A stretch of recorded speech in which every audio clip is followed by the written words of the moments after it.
Welcome back once again, all of my low carb friends, and for those of you who are here for the first time, welcome. Today I have another very easy keto no-bake dessert recipe for you.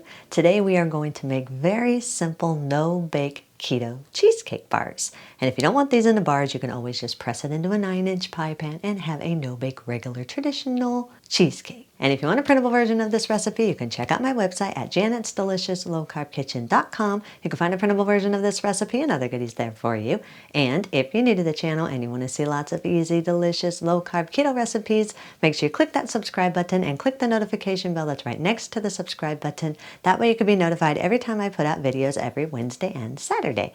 And if you'd like to help support the channel, make sure you scroll down in the description of the video. You'll see some affiliate links. Anytime you purchase anything using those affiliate links, a small portion of your purchase will go to me and help support the channel. So while you do all that, let's get cooking.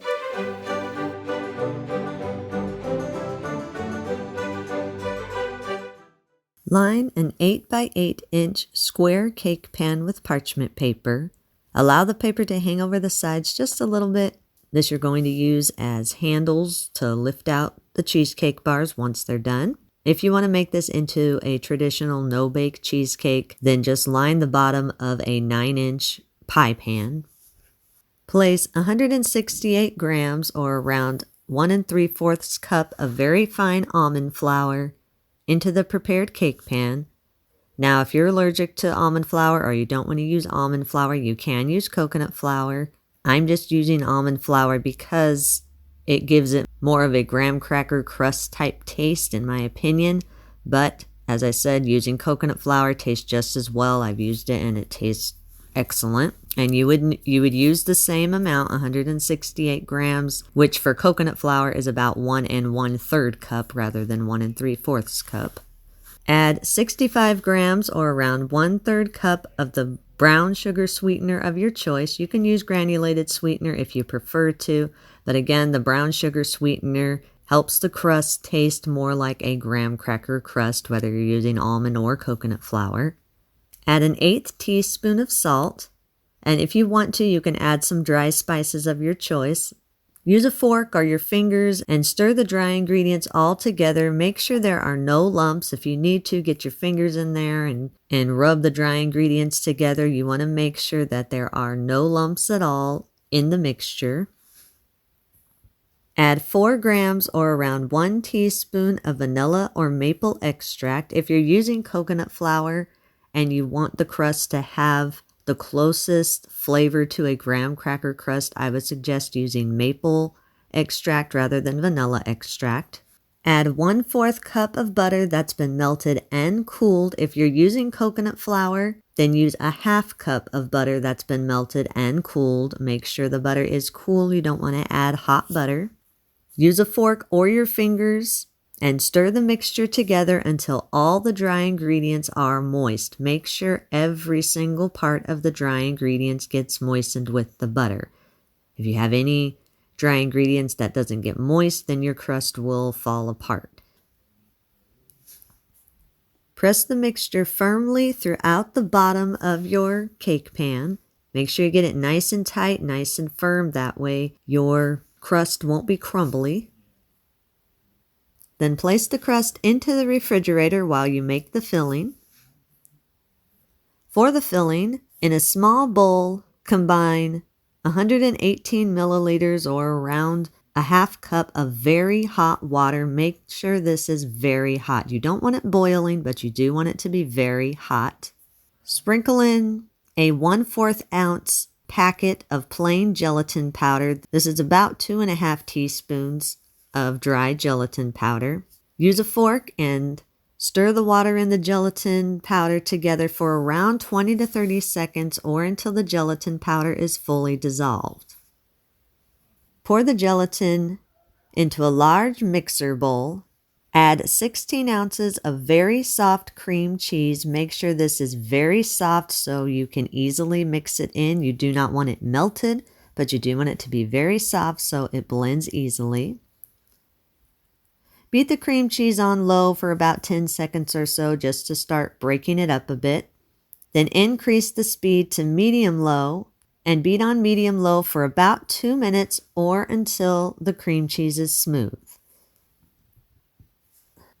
Scrape down the sides of the bowl and push all the cream cheese to the center of the bowl.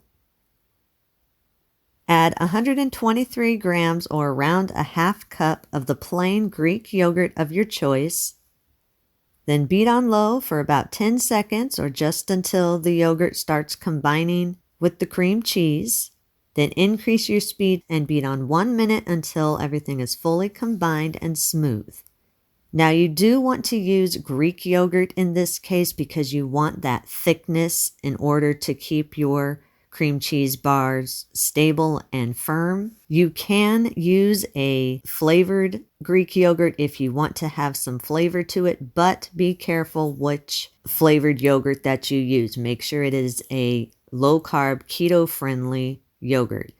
I like to use the brand called Too Good, and I'm using the Too Good strawberry one here. This is really good if all you're concerned about is counting your carbs and your calories. This only contains 3 grams of carbs for the whole 4-ounce container, and it's sweetened with monk fruit and erythritol, so it's all natural. But if you are on a very strict keto diet, this does contain some non-keto friendly ingredients. It does contain a little bit of tapioca starch, and it's made with dairy milk, and so those two are not on a strict keto diet. For me, I'm mostly concerned with the carb count and the calorie count. Then scrape down the sides of the bowl and push the ingredients to the center of the bowl. Add 133 grams or around 2/3 cup of the granulated sweetener of your choice. I'm using granulated monk fruit sweetener. You can use whatever granulated sweetener you want. Add 1 teaspoon of vanilla extract or the extract of your choice, whatever flavor you're wanting your cream cheese bars to be. That would be the flavor of extract. You can also adjust the extract more or less depending on how dominant you want the flavor to be.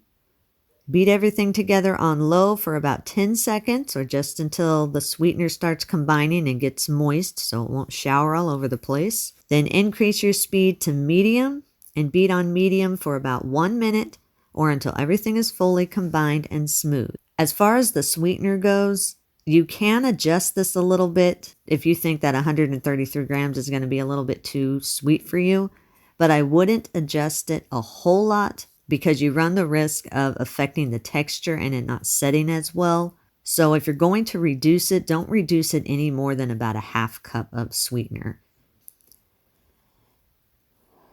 Once the filling is all fully combined and it's smooth, if you want to, you can fold in some berries or some add-ins of your choice. Remove your crust from the refrigerator, then spread the filling evenly throughout the prepared crust. Make sure you get it nice and even. You want a nice, flat, even top. Place the bars in the refrigerator and refrigerate for about 2 hours or until the cheesecake bars are firm. Once they're firm, remove them from the refrigerator. If you want to, you can put some topping on, whatever topping you want. Then cut the bars into your desired size pieces. And you can eat these immediately. If you do have any leftovers, store them in an airtight container in your refrigerator for up to 1 week. Eat and enjoy. And that's our recipe of the day. I hope you enjoyed it. If you did and you want to see more videos like this, make sure you click that thumbs up like button, click that subscribe button, leave me a comment if you want to. Let me know if there's any recipes that you'd like to learn how to make, and I'll do what I can to get those out there for you. And as always, keep cooking.